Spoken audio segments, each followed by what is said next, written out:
هەڵبژارنەکان لە ئەڵمانیا بەڕێوە دەچن. گرنگی ئەم هەڵبژارنانە بۆ ناوخۆی ئەڵمانیا ئەلبەتە زۆر گرنگە، بەڵام بابزانین گرنگیەکان چین و بۆ دەرەوەی ئەڵمانیا گرنگیەکەی چییە؟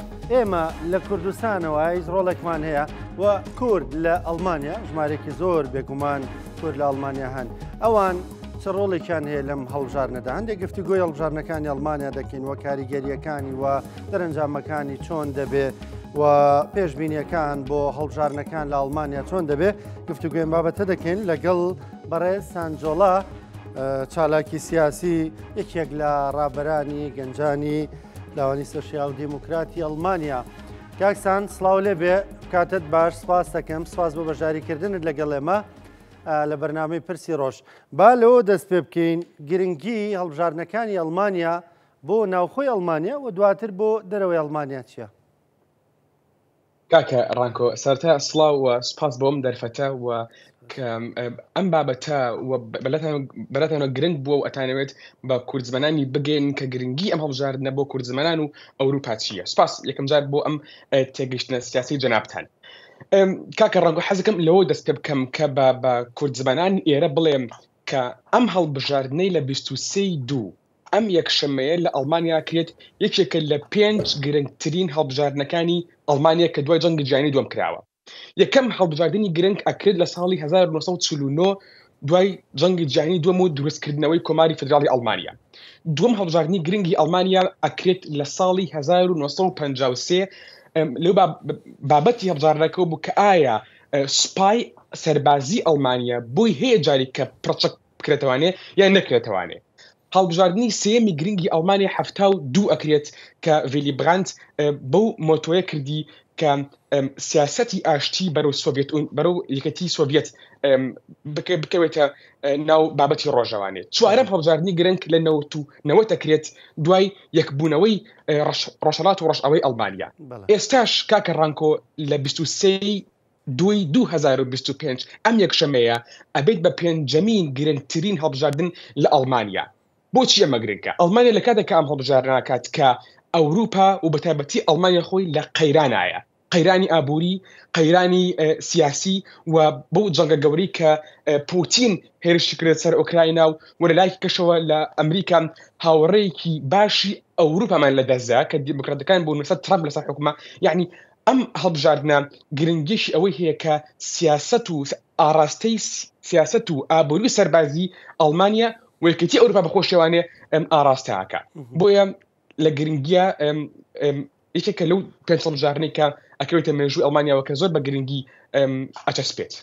باشە سان با بزانین بۆ کورد چه گرنگیەکی هەیە؟ یعنی ئایا بۆ کورد هیچ گرنگیەکی هەیە؟ ژمارێکی زۆر ڕەوەندی کوردی لەوێ دەژین، ئەوان چۆن لە هەڵبژاردنەکە دەڕوانن؟ کاکە ڕانکۆ گرنگی ئەم هەڵبژاردنە بۆ کورد و بۆ ڕۆژهەڵاتی ناوەڕاست بە گشتی زۆر جێی بەهایە. بۆچی ئەمەت پێ ئەڵێم؟ ئێمە لە ئەڵمانیا حیزبێکمانەیە بەناوی حیزبی AFD. ئەگەر بێت سەر حکم ئەم پارتە سیاسیە یەکێک لە ئەجەنداکەی ئەوەیە کە هەموو هاوکاریدارەکانی دەروی ئەڵمانیا ببڕدرێت. ئەگەر حیزبەکانی کە بێنە سەر حکم SPD، پارتی سۆشیال دیموکرات یان سەوزەکان یان چەپەکان، ئەوە وەکو لە ڕابردووە هەرێمی کوردستان بینیوێتی کە هاوکاری سەربازی و دارایی کراوە ئەڵمانیا بە کوردستان گرنگی پێدرێت. بینیمان کە ئەڵمانیا چ ڕۆڵێکی گرنگی هەبوو لەگەڵ پێشمەرگەی کوردستانە بۆ ناوبردنی داعش بە چەکی میلان و بە زۆر هاوکاری لۆجستیکی کەم. من بەداخەوە ئەمە بڵێم بە کوردزمانان کاکە ڕانکۆ کە سیاسەتی بەرلین هەتا ئیمڕۆ لەگەڵ دروستکردنی دەوڵەتێکی کوردیان نییە. بەڵامەکە ئێستایەت کاکە ڕانکۆ ئەڵمانیا و یەکێتی ئەوروپا بەگشتی زۆر موسیرە لەسەر ئەوەیە کە ئەم قەوارە هەرێمیەی کە لە عێراقا هەیە و نەژادی کورد بەگشتی لە ڕۆژهەڵاتی نزیک بپارێزرێت. ئەم پەیامە بزۆر بەڕۆنی هەم لای ئەنقەرە هەیە، هەم لای تاران و دیمەشق و بەغاشەیە. یعنی ئەمە لەسەر بۆ ئەڵمانیا پاراستنی نەژادی کورد، یەک، دوو پاراستنی قەواری هەرێم لەنێو ئەم چوار حکومەتەیە زۆر بەڕۆنی لای پارتە سیاسەکانی ئێستا چەسپیوە. ئەگەر ئەم پارتە سیاسیانە دووبارە بتوانن یان بڵێن باشتر بەردەوام لەم کارانیان، ئەوە بۆ کورد زۆر باشە. بەڵام بەداخەوە ئەگەر حزب ڕاستەوەکان بێنە سەر حکم بۆ گەلی کورد و بۆ ڕۆژهەڵاتی نزیک بەگشتی زۆر جێی داخەبێت. باشە کاکسان ئاماژەت بەوە کێڕوتێت ئەڵمانیا لەگەڵ دەوڵەتدا نییە لەگەڵ دەوڵەتی کوردیدا نییە بەڵام لەگەڵ پاراستنی خەوارەی هەرێمی کوردستانە بیرمانە لە سەروبەندی ئەو کاتێک کە هێزەکانی حەشدی شابی لە دوای 16 ئۆکتۆبەرەوە دەیانویست خاکێکی زیاتر لە هەرێمی کوردستان داگیر بکەن دەنگۆی ئەوە هەبوو کەەوە هێزی ئەڵمانەکان بوو دەبابەکانی حەشدی شابیان ڕاگرتووە و ئەوە چەکی میلان بوو کە دەبابەی هێزی حەشدی شابی ڕاگردووە بۆی کە زیاتر قەوارەی هەرێمی کوردستان نەکەوێتە بەر مەترسی. ینی بڕوای ئەوان بۆچی لەگەڵ دەوڵەت دانین پێیان وایە کە ئێستا زووە بۆ دەوڵەتی کوردی یان دۆخەکە نەگونجاوە بۆ دەوڵەتی کوردی؟ کاگەڕەکۆ هۆکاری تۆزێک زۆری هەیە یەکێک لەوانە ئەوەیە کە بەرلین وەزارەتی خارجیەکەی تۆزێک بە تەواضع بەڵام تەماڵترە وەک لە وەزارەتی دەرەوەی پاریس و واشنگتن و مۆسکۆ. بەرلین دوای 91 دوای کەوتنی دیواری بەرلین تۆزێک سیاسەتی دەرەکی زۆر نەرمونیان کردووە و هەموو پەیوەندی ئابوووریەکانی کە لەگەڵ ئێمە تورکیا هەمانە کردومانەتە خاڵی پێوەەر بۆ علاقەمان لەگەڵ کوردەکانیشە. لەبەر ئەوە کاکە ڕانکۆ بەداخم کە ئێستا ئەو کەسانی کە لە سیاسەتی دەرەوەی ئەڵمانیایە دەستیان هەیە و پێنووسی یەکەن تا ئێستا بەرژەوەندی ئابوووریەکانیان لەگەڵ وڵاتانی دەوروبەری کوردستانە لە ئاستێکە داناوەکە بیر لەوە نەکەنەوەکە کورد وەکو نەژادێک مافێکی ڕەوای خۆی هەیە بێ بە دەوڵەت. ئەم خواستە سیاسیە لە بەرلین نییە بۆ دەوڵەت بەڵام پاراستنی کورد وەکو تاک لە چوارچێوەی ئەم دەوڵەتانەیە مەرجە. ئەمە لای هەموو حیزبەکانی حکومڕانی 20 ساڵی ڕابردوو ئەڵمانیا تاو چەسپیوە. باشە کاکەسان ینی لۆبی کوردی لەوێ لە بەرلین چۆنە لۆبی کوردی و بۆ ئەزمونونەکە بۆ قەوارەی هەرێمی کوردستان لەوێ چۆنە تۆ بە گونجاوی دەزانی پەیوەندیەکانی کورد لەگەڵ بەرلینە بە گونجاو دەزانی یان چ کەم و کوڕێکی تێدایە کە پێویستە چاک بکرێتەوە؟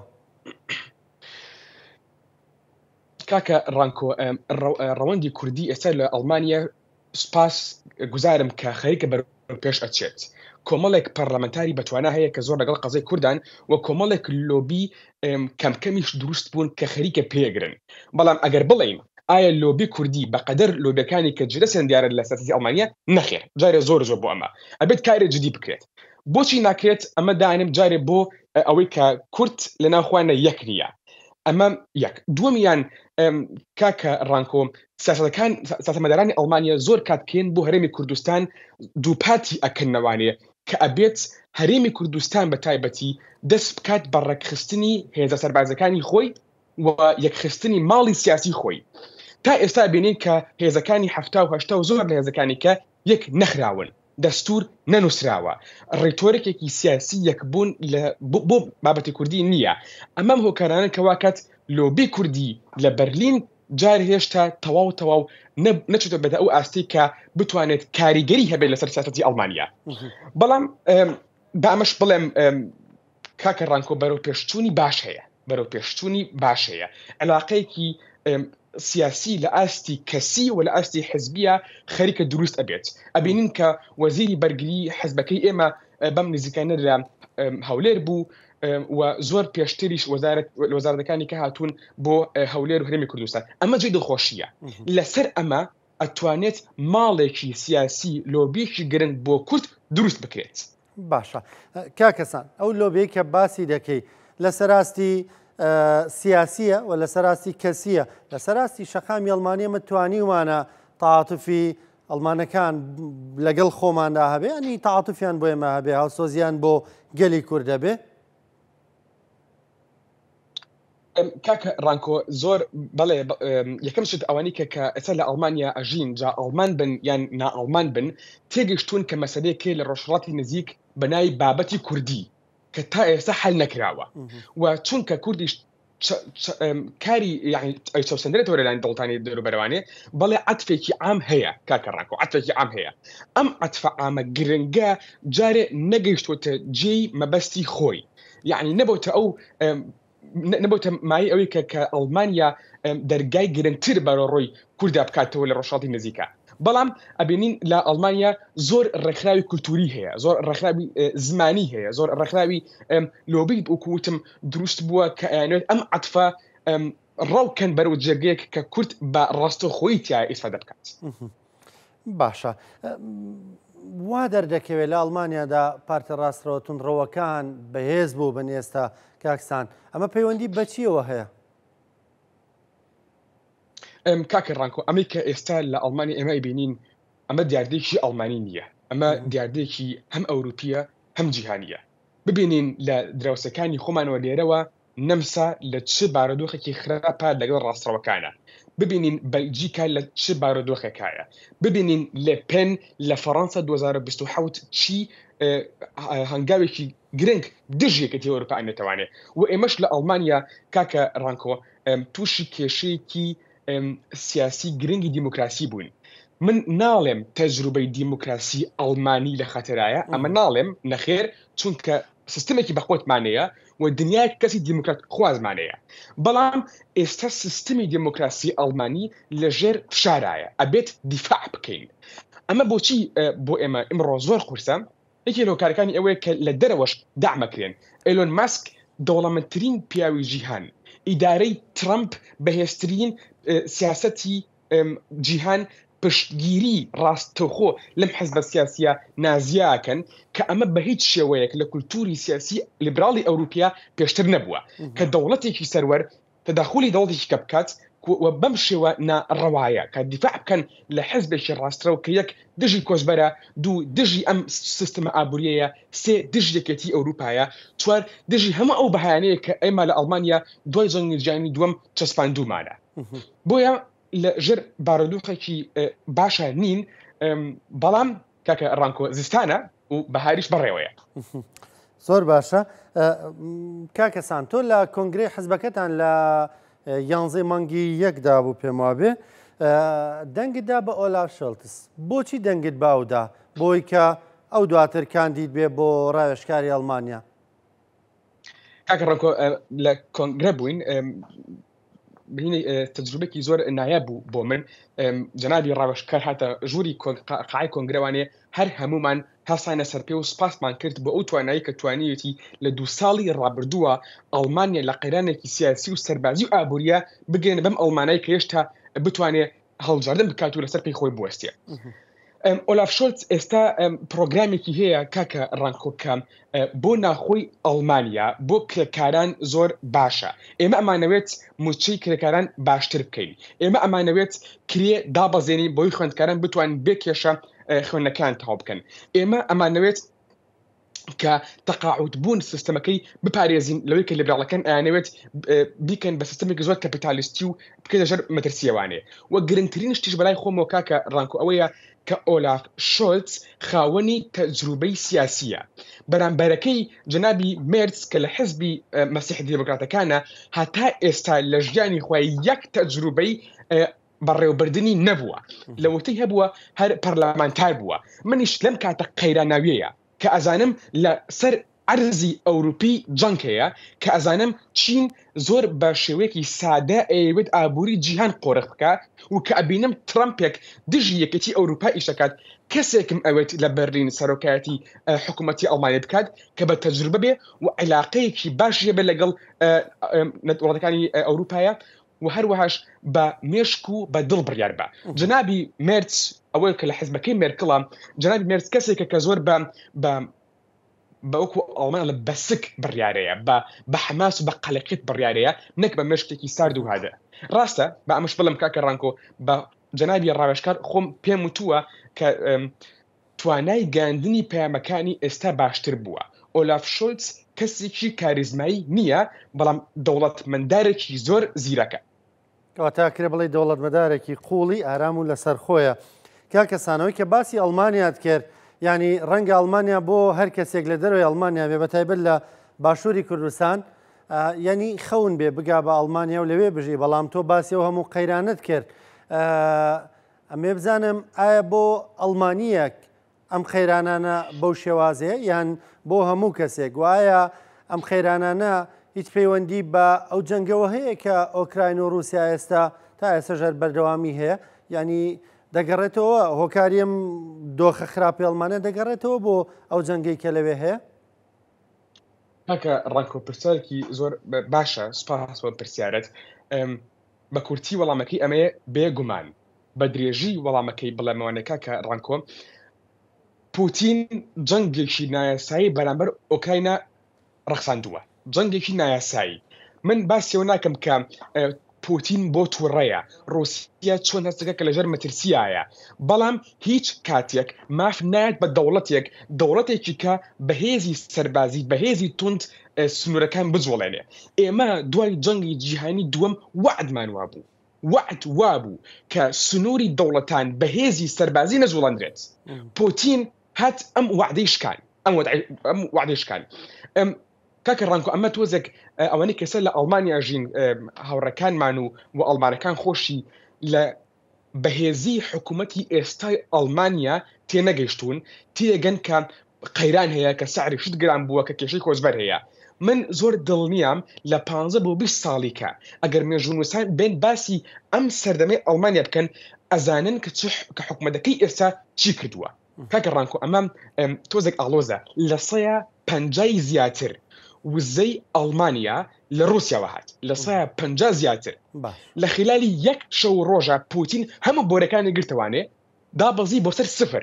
کاکە ڕانکۆ هەموو ئەڵمانەکان لە قەلەقی ئەوەیە بوون کەم وزە نەمێنێ نەبۆ ژیان نەبۆ ماڵ نەبۆ پیشەسازی نەبۆ هیچ شتێکیکە.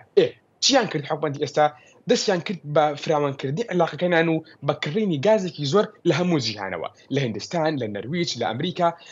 ئەم توانایە کاکە ڕانکۆ ئەم توانایە دەرخەری ئەوەیە کە دەوڵەتی ئەڵمانیا ڕاستە لە قەیرانی سیاسی و ئابووری و کۆمەڵایەتیایە، بەڵام دەوڵەتێکە کە ئەتوانێت بجوڵێت، ئەتوانێت لە کاتی قەیرانە وەڵام بەپێ پێویستیەکان باتەوانێ.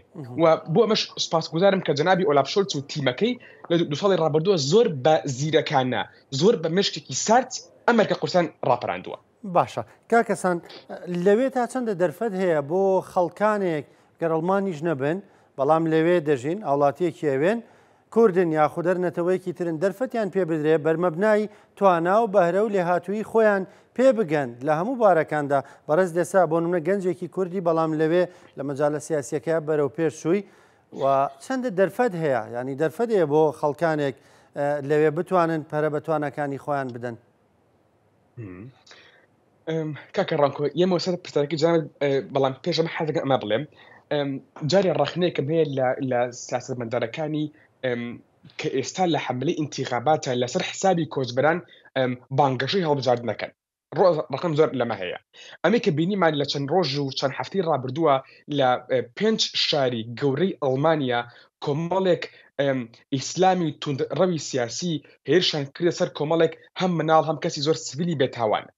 ئەمە ئێستا بۆتە ئەوەی کە هەندێک لە پارتە ڕاستڕەوەکانی ئەڵمانی ئەی قۆزنەوە بۆ بانگەشەی هەڵبژاردن و بۆی بێنە سەر حکم.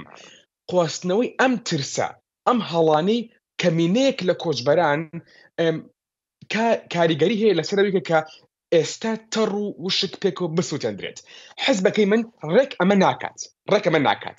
ئەو کۆچبەرانەی کە لە ئەڵمانیان بەبوونی جەنگەوە ڕایان کردووە بەبوونی کە لە وڵاتەکانی خۆیان سیاسیەن ڕایان کردووە و ئەوانەی کە لە ئەڵمانیا خەریکی خوێندنن خەریکی کارن خەریکی خۆگونجاندنن لەگەڵ کۆمەڵگەی ئەڵمانی ئێمە ئەمانەوێت بیان پارێزین. حزبەکانی کە ئێستا هاتوون لەسەر ئەم ترسەی کە لە کۆمەڵگەی ئەڵمانیا هەیە بانگەشەی هەڵبژاردنەکەن و ئەبینین تەڕ و وشک پێکەوە ئەسووتێنن باش و خراپ ئەنێرنەوانێ. ئەمە هەم تاوانە دژی مافەکانی مرۆڤ هەم تاوانە بەرامبەر ئەڵمانیا خۆی. کاکە ڕانکۆ چونکە ئەڵمانیا هەموو ساڵێک پێویستی بە 400,000 دەستی کارە لە دەرەوە بێت ئیشی بۆ بکات. 400,000 دەستی کار. بۆچی ئەمە وایە؟ هۆکارێکی ئاسانی هەیە. نەتەوەی ئەڵمان نەتەوەیەکە کە ڕێژەی لەدایکبوونتیایە کەمە. ئەوترێت کە نەتەوەی بۆی نەمرێت ئەبێت ڕێژەی لەدایکبوونتیایە 2.3 بۆی بەرەبەرە پێشکەوێ. لە ئەڵمانیا زۆر خوار ئەمەیە کاکە ڕانکۆ. ئەمە کێشەیەکی گەوری ئابووریە. باشە من بێم لە دەرەوەی ئەڵمانیا سوال بکەم بۆ 400,000 دەستی کار یان بێم لەناو خۆمە دنیایەک کۆچبەری بەتوانام هەیە دروست پیان بکەم کامیان باشترە کامیان بۆ من ئاسانترە حتمما ئەوەی کە لە ئەڵمانیا خۆیەتی بۆیە پارتەکەی من ڕێک ئەماکات ئەمانەوێت ئەوانی کە تاوانبارن ئەوانەی کە سیمای کۆچبەری ناشرینەکەن زۆر بە توندی بیان نێرینەوانێ و ئەوانەی کە لێرە هاتوون ئەیانەوەی داهاتووی باش هەم بۆ خۆیان هەم بۆ خێزان هەم بۆ وڵاتەکە بکەن دەرفەتیان بۆ بڕەخسێنی کۆچبەران نییە کامە ئەو هەڵوێسە کە بەشێک لەو کۆچبەرانە ینی تۆندڕەون و ناتوانن خۆیان بگونجێنن لەگەڵ کۆمەڵگەی ئەڵمانیا دەنێردێنەوە بۆ وڵاتەکانی خۆیان کاکە ڕانکۆ ڕێک ئەمە جیاوازەکەی ئێمە ئەوانە ئێمە ئەمانەوێت ئەوانەی کە تاوانبارن ئەوانەی کە کاری نایاسایی دەکەن ئەوانەی کە سیمای کۆچبەری ناشرینەکەن زۆر بە توندی یاسایی بیانێرینەوانێ یەک و دوو لێ نابێت بکرێ بەڵام ئەوانەی کە باشن ئەوانەی کە خۆیان نەگونجێن ئەوانەی کە داهاتوویشان ئەبێت لەم وڵاتەیە بۆ دەستیان نەگرین ئیشمان پێیانە وەکو ئەوان ئیشان بە ئێمە ئەتوانین تاوکر یەکتری بین ئەمەیە جیاوازی حزبی ئێمە لەگەڵ حزبی پۆپۆلیستی و ڕاستڕەوی ئەوانەی کە حزبەکەی مێرج کاکە ڕانکۆ لەگەڵ حزبی AFD تۆندڕەوی ڕاستڕەو ئەزانی چۆنە وتاری سیاسیان لایەکەوە ئەڵێن کۆچبەر زۆرە ئیشەکانی ئێمە ئەدزن لایەکەوە ئەڵێن کۆچبەر تەمەڵەوە ئیش ناکە ئەبینیت یعنی دووشتی دش بە یەکن ئامانجەکان خزمەت نییە ئامانجەکان ئەوەیە کە بە شێکی پۆپۆلیستانە ترسی خەڵک بقۆزنەوانێ بۆی بێنە سەر حکم کاکە ڕانکۆ ئێمە ئەمە ناکەین ئێمە زۆر بە واقع بینانە بۆ پەڕی باوەڕبن بە مافەکانی مرۆڤ بە مافەکانی ئەڵمانیا ئەمانوێت هاوکاری ئەو کەسانە پێن کە ئەن لێرە خۆیان بگونجێن ئیشەکەن ئەخوێنن ویان هەیە ناتوانێت بخوێنێ هەیە ناتوانێت ئیش بکات بەڵام ڕاوندراوە لە وڵاتەکەی خۆیان ئێمە هاوکاریەکەین ئەمە ئەرکێشی ڕەوای ئەتوێن پێی هەڵسین سپاس کە کەسان جۆڵە یەک لە گەنجە چالاک و ڕابەرەکانی پارتی سۆسیال دیموکراتی ئەڵمانیا سپاس دەکەم سپاس کە لەگەڵمان بووی لە ئەڵمانیاوە سپاس دەست